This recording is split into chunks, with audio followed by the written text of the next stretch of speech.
Hello दोस्तों, मैं हूं लेजेंड द स्टोरी टेलर और आज मैं आपके लिए एक बेहद डरावनी कहानी लेकर आया हूं। दोस्तों, ट्रक ड्राइवर की आधी जिंदगी इधर उधर सफर करने में ही निकल जाती है और इस सफर के दौरान इन लोगों को हाईवे और ऐसे ऐसे कठिन रास्तों से गुजरना पड़ता है जिसमें कई बार ऐसे ऐसे खतरों से उनका सामना होता रहता है जो कि सामान्य इंसानों की सोच से भी परे होते हैं। ये कहानी है ऐसे ही एक ट्रक ड्राइवर गगन की, जिसे माल पहुंचाने के लिए एक दिन रोहतांग पास जाना पड़ा और वहां उसके साथ जो हुआ उसे याद करके आज भी उसके रोंगटे खड़े हो जाते हैं। तो फिर बिना ज्यादा समय गंवाए इस कहानी को शुरू करते हैं। वो एक सर्दियों की रात थी। रोहतांग पास को बर्फ की एक मोटी चादर ने ढक लिया था। उस सुनसान सड़क पर ना के बराबर ही गाड़ियां चल रही थीं। ऐसे में उस सुनसान सड़क पर एक ट्रक ठंडी हवाओं को चीरते हुए आगे बढ़ रहा था। आसपास कोहरा भी होने के कारण ज्यादा दूर तक दिखाई नहीं दे रहा था। उस कोहरे में तो ट्रक की हेडलाइट भी ढंग से दिखा नहीं पा रही थी। इसी कारण ट्रक ड्राइवर गगन ने ट्रक की रफ्तार कम कर रखी थी।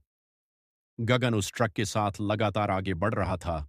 उसके चेहरे पर चिंता साफ दिखाई दे रही थी क्योंकि जिस रूट पर वो अभी था, उस रूट पर एक्सीडेंट होने की खबर उसने सुन रखी थी। वो जैसे तैसे करके इस रास्ते से जल्दी निकल जाना चाहता था।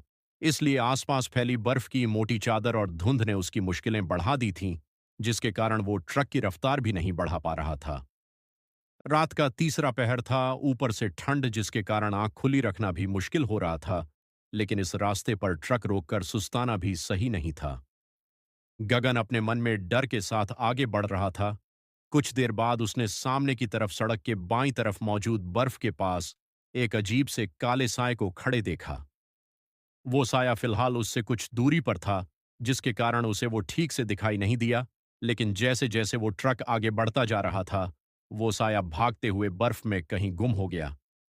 गगन को लगा कि देर रात जागने के कारण उसे इस तरह से वहम हो रहे हैं, इसलिए उसने इस ओर ज्यादा ध्यान नहीं दिया।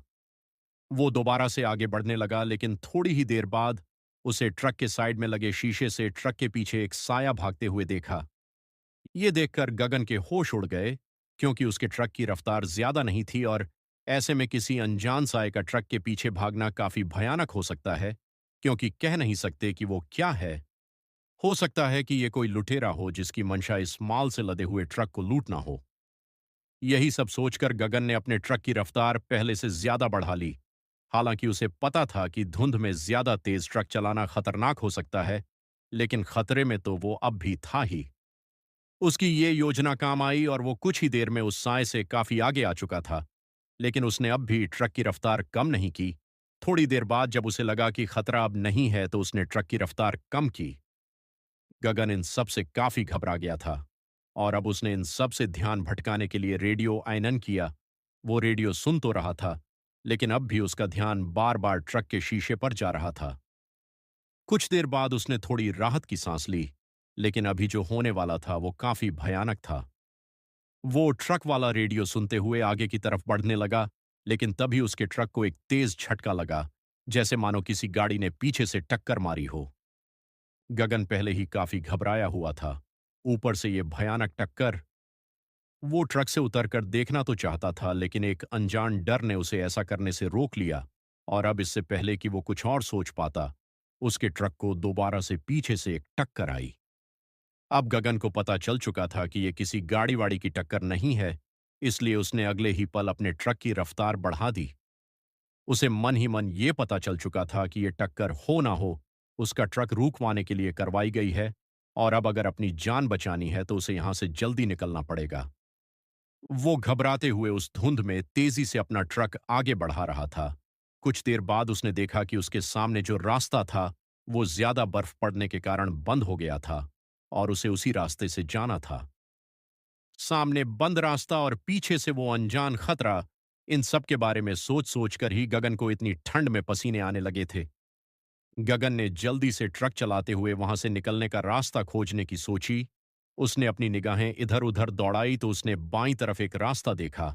हालांकि इस रास्ते से उसकी मंजिल दूर पड़ेगी, लेकिन फिलहाल इसके अलावा कोई और रास्ता भी नहीं था। उसने उस रास्ते पर ट्रक मोड़ दिया और तेजी से आगे बढ़ने लगा। इन्हीं सब के दौरान जब उसने ध्यान दिया तो कुछ दूरी से हम्फ हम्फ की आवाज आ रही थी, और वो आवाज किसी इंसान की तो बिल्कुल नहीं लग रही थी। और न ही ऐसा लग रहा था कि वो आवाज हवा की थी। गगन यही सब सोच सोच कर पसीने से भीग रहा था कि तभी अचानक उसकी नजर डीजल इंडिकेटर पर पड़ी। और यहां हैरानी वाली बात यह थी कि ट्रक में डीजल खत्म होने वाला था। गगन ने अब अपने ट्रक की रफ्तार पहले से ज्यादा बढ़ा दी। वो बस पेट्रोल खत्म होने से पहले इस मुसीबत से जैसे तैसे निकलना चाहता था। आज उसे पता चल रहा था कि आखिर इस रूट पर इतने हादसे क्यों होते हैं। गगन तेजी से ट्रक चलाते हुए उस रास्ते पर आगे बढ़ने लगा, लेकिन लगभग 15 मिनट के अंदर ही वो ट्रक बंद पड़ गया। अब गगन के पास दो ही विकल्प थे कि या तो वो किसी के आने तक यहीं बैठा रहे या फिर ट्रक से उतरकर यहां से निकले। गगन को दूसरा विकल्प सही लगा। उसने जल्दी से ट्रक में मौजूद एक खाली कनस्तर उठाया और फिर ट्रक से उतरकर आगे की तरफ भागा। उस सुनसान रास्ते पर गगन के भागने की आवाज गूंज रही थी। भागते भागते गगन की सांस फूलने लगी थी, लेकिन गगन फिर भी नहीं रुका। उसे डर था कि कहीं वो अजीब सा साया उसके पीछे न आने लगे। हालांकि माल से भरे ट्रक को छोड़ना उसे सही नहीं लगा, लेकिन फिलहाल उसे अपनी जान बचाना ज्यादा जरूरी लगा। गगन भागते भागते पसीने से लथपथ हो चुका था। उसके फेफड़ों की शक्ति अब क्षीण पड़ चुकी थी, इसलिए वो रोका। वो गहरी गहरी सांसें लेने लगा। वो अपनी सांसों को संयमित करने की कोशिश कर ही रहा था कि तभी अचानक उसके कान में दूर से आती हम्फ हम्फ की आवाज आई। वो आवाज सुनकर गगन ने अपनी सारी ताकत को इकट्ठा किया और तेजी से वहां से आगे की तरफ भागा। जब मौत सिर पर हो तो इंसान तेजी से अपने हाथ पैर मारता है, यही गगन के साथ हो रहा था। उस अनजाने डर के कारण गगन में न जाने कहां से इतनी हिम्मत आ गई कि वो बिना रुके निरंतर दौड़ता रहा। और फिर आखिरकार वो आवाजें आना बंद होने पर वो रुका। लेकिन वो फिर भी हांफते हुए आगे बढ़ता रहा, लेकिन अब उसे कोई भी आवाज सुनाई नहीं दे रही थी। वो किसी तरह से भागते हुए उस इलाके से आगे आया। उसने सोच लिया था कि वो ये रात जैसे तैसे यहीं आसपास गुजार लेगा, लेकिन फिलहाल सुबह होने से पहले वापस तो जाने से रहा। इतनी कड़ाके की ठंड में बाहर रहना गगन के लिए किसी चुनौती से कम नहीं था। ऊपर से भागते भागते उसे जो पसीना आया था, उसकी वजह से उसका शरीर भी ठंडा पड़ा जा रहा था। वो जैसे तैसे गूगल पर देखते हुए वहां मौजूद एक पेट्रोल पंप पर आया। पेट्रोल पंप आकर कुछ लोगों को वहां देखकर गगन ने राहत की सांस ली। गगन को वहां देखकर पेट्रोल पंप पर मौजूद स्टाफ ने उससे पूछा कि तुम आखिर इतनी रात में यहां ऐसे क्यों भटक रहे हो। तब गगन ने उन्हें अपने साथ हुई सारी घटना बताई। ये सुनकर वहां मौजूद स्टाफ ने बताया कि ये पूरा रात के समय काफी सुनसान रहता है और ऐसे में वहां जाना खतरे से खाली नहीं है। वहां पर देर रात आने जाने वाली गाड़ियों के अक्सर एक्सीडेंट हो जाया करते थे। और हैरानी वाली बात यह है कि जिन जिनके भी उस रूट पर एक्सीडेंट हुए हैं, उन्होंने वहां पर किसी साय को देखने का दावा किया है। और गगन ऐसे में सही सलामत वहां से बच निकला, इसलिए वो काफी किस्मत वाला है। खैर, गगन ने वहां के स्टाफ के साथ ही वो रात काटी और फिर सुबह उस कनस्तर में डीजल डालकर वो वापस अपने ट्रक की ओर बढ़ने लगा। दिन होने के साथ ही उस रूट पर आवाजाही फिर से शुरू हो चुकी थी। ये देखकर गगन ने राहत की सांस ली और फिर उसी दिन जल्दी से माल पहुंचाकर रात होने से पहले वापस निकल गया। दोस्तों, अगर आपको ये कहानी पसंद आई तो कमेंट में जरूर बताएं। तो मिलते हैं आपसे अगली कहानी में।